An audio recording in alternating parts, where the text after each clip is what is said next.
एक आम सी घास कैसे किसी की जान ले सकती है? इस घास के अंदर क्या छुपा है? कोई दूसरी मखलूक या वक्त खुद? एक कदम भी अंदर रखा तो वापस लौटने का रास्ता नहीं। कहानी शुरू होती है एक नौजवान लड़की बेकी से, जो सिर्फ 6 महीने की हामिला है। वो डर चुकी है अपने आसपास के हालात से, अपनी जिंदगी से और अपने आने वाले बच्चे से। जिस लड़के से वो मोहब्बत करती थी, जिसका बच्चा वो अपने पेट में लिए फिर रही है, उसने उसे सड़क के बीचों बीच अकेला छोड़ दिया। बेकी को लगता है कि ये बच्चा उसकी पूरी जिंदगी छीन लेगा, उसके माँ बाप का भरोसा, समाज की इज्जत और शायद उसका अपना वजूद भी। इसीलिए वो अपने भाई कैल के साथ सैन डिएगो जा रही है, जहाँ एक फैमिली उसके बच्चे को गोद लेने के लिए तैयार है। सफर लंबा था, मीलों तक फैला हुआ और सड़क बिल्कुल वीरान। रास्ते में अचानक बेकी को उल्टी आने लगी। कैल ने तुरंत गाड़ी सड़क के किनारे रोक दी। इधर उधर चारों तरफ घास के मैदान थे और कुछ दूरी पर एक वीरान चर्च के सामने कई गाड़ियां खड़ी थीं, जो मिट्टी से ढकी हुई थीं। मगर अजीब बात ये थी कि वहां किसी इंसान का नामो निशान तक नहीं था। बेकी ने उल्टी करके थोड़ी राहत महसूस की और अब दोनों फिर से अपनी मंजिल की तरफ बढ़ने वाले थे। कैल ने अभी गाड़ी स्टार्ट ही की थी कि अचानक किसी बच्चे की आवाज आई। एक कमजोर, सिसकियां भरती हुई आवाज। बचाओ, कोई है, प्लीज मेरी मदद करो। बेकी और कैल एक पल के लिए चुप रह गए। उन्होंने महसूस किया कि आवाज घास के उस घने मैदान से आ रही है, बिल्कुल पास से। लेकिन घास इतनी ऊंची और घनी थी कि अंदर कुछ दिखाई नहीं दे रहा था। बेकी ने ऊंची आवाज में पुकारा, बेटा, हम तुम्हें सुन सकते हैं, तुम कहाँ हो? बच्चे की कांपती हुई आवाज आई, मैं यहाँ फंस गया हूँ, प्लीज मुझे बचाओ, मैं कई दिनों से यहाँ हूँ। बेकी और कैल ने एक दूसरे की तरफ देखा। फिर बेकी ने ऊंची आवाज में कहा, डरो मत बेटा, हम आ रहे हैं तुम्हें निकालने। कैल ने बेकी को वहीं छोड़ा और गाड़ी चर्च के पास पार्क करने चला गया। इसी दौरान बच्चा लगातार चिल्लाता रहा, प्लीज बचाओ। तभी एक औरत की डरी हुई आवाज आई, टोबिन, बेटा नहीं, किसी को मत बुलाओ। शायद वो औरत उस बच्चे की माँ थी, मगर बच्चा नहीं माना। उसकी आवाज और तेज हो गई। बेकी ये सब सुनकर घबरा गई। इतने में कैल वापस आया। बेकी ने धीमी आवाज में कहा, रुको कैल, मुझे कुछ ठीक नहीं लग रहा, हमें वापस चलना चाहिए। मगर कैल बोला, डर मत, बच्चा पास ही है, तुम यहीं रुको, मैं जाकर उसे निकालता हूँ। ये कहकर वो घास के अंदर चला गया।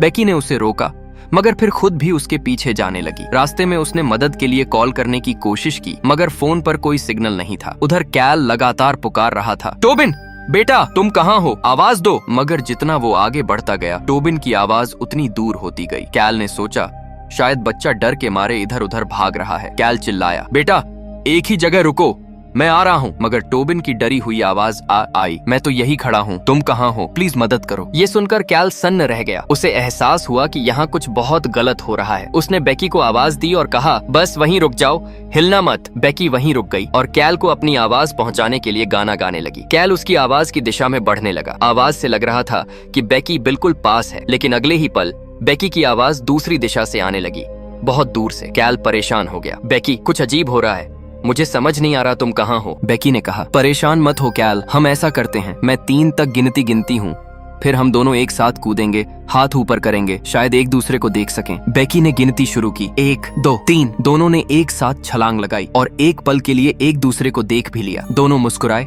मगर अगले ही पल जब उन्होंने फिर छलांग लगाई तो वो एक दूसरे से मीलों दूर जा चुके थे। अब कैल का हाल खराब था। वो चिल्लाते हुए बेकी को ढूंढने लगा। बेकी भी अपनी जगह खड़ी रो रही थी, चिल्ला रही थी, मगर कैल कभी उसकी आवाज दाएं से सुनता, कभी बाएं से, कभी आगे, कभी पीछे। आखिर वो भागते भागते फिसल गया और कीचड़ में गिर पड़ा। जब होश आया तो एक अजीब सी सड़ांध उसकी नाक में घुस गई। ये बदबू सड़ी हुई लाश की थी। कैल ने देखा कि पास ही घास में एक कुत्ते की लाश पड़ी है, सड़ चुकी थी। लग रहा था जैसे उसे मरे कई दिन हो गए हों। उसके गले के पट्टे पर उसका नाम लिखा था। यकीनन वो किसी का पालतू कुत्ता था। कैल ने मुंह मोड़ा, खुद को संभाला और बेकी को ढूंढने निकल पड़ा। अब शाम हो चुकी थी, मगर दोनों एक दूसरे को ढूंढ नहीं पाए और न ही कोई रास्ता नजर आ रहा था। बेकी थक कर एक जगह बैठ गई। इतने में घास के अंदर से एक अजनबी शख्स निकला और बेकी के सामने आ खड़ा हुआ। बेकी घबरा गई और पीछे हटने लगी, मगर वो शख्स बोला, डरो मत बेकी, मैं टोबिन का बाप हूँ, मेरा नाम रॉस है। बेकी ने चैन की सांस ली। रॉस ने कहा, मैंने तुम्हारी और कैल की आवाज सुनी थी, तुम लोग यहाँ से निकलना चाहते हो ना, मेरे साथ आओ। ये कहकर वो आगे बढ़ गया। बेकी उसके पीछे चलने लगी। उधर कैल घास में थक कर बैठ गया। उसकी आंखों से आंसू बहने लगे। उसे यकीन हो गया कि अब वो यहाँ से कभी नहीं निकल पाएगा और न ही बेकी से फिर मिल पाएगा। फिर अचानक कहीं से एक आवाज आई, फिक्र मत करो, यहाँ कोई भी मिल सकता है। लेकिन जब वो आवाज खत्म हुई कैल ने पीछे मुड़कर देखा और चौंक गया। वही बच्चा टोबिन उसके पीछे खड़ा था। वही टोबिन जिसकी मदद के लिए वो दोनों यहाँ आए थे। टोबिन घास में बैठा एक मरी हुई गाय को दफना रहा था। उसने कैल की तरफ देखकर कहा, यह जगह अजीब नहीं है। तुम सीधा चलना चाहते हो, मगर ये घास तुम्हें किसी और समत ले जाती है। हम जिंदा लोग यहाँ भटक जाते हैं, मगर मरे हुए वो अपनी जगह से हिलते नहीं। तुम्हारी बहन बेकी भी जल्द मरने वाली है और फिर तुम उसे भी यहीं पाओगे। कैल के जिस्म में डर की एक लहर दौड़ गई। वो टोबिन के पास आया और बोला, टोबिन, तुम हमसे कोई खेल तो नहीं खेल रहे? क्या तुमने हमें यहाँ फंसाया है? सच बताओ, मैं तुमसे नाराज नहीं होऊंगा। टोबिन ने सर झुकाकर कहा, नहीं, हमने तुम्हें नहीं फंसाया। हम भी तुम्हारी तरह यहाँ आए थे। मैं, मेरी माँ और मेरे पापा रॉस। हमने भी किसी की मदद के लिए आवाज सुनी, अनदफा सुनी थी। कोई आदमी मदद के लिए पुकार रहा था।